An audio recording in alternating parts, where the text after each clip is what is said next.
Nalungkot umano ang mga fans ng Katden, sa chikang huminto na raw sa panliligaw si Alden Richards kay Catherine Bernardo.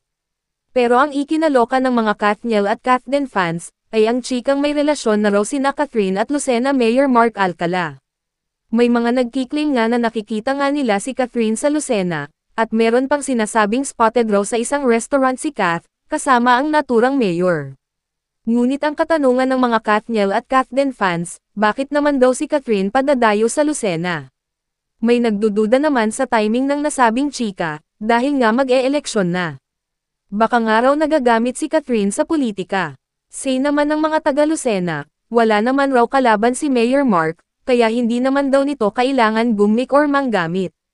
At ang sabi ng ibang source, totoong nanliligaw naman daw talaga si Mayor Mark kay Catherine, pero hindi pa naman daw sila magjowa, gaya ng mga lumalabas na balita.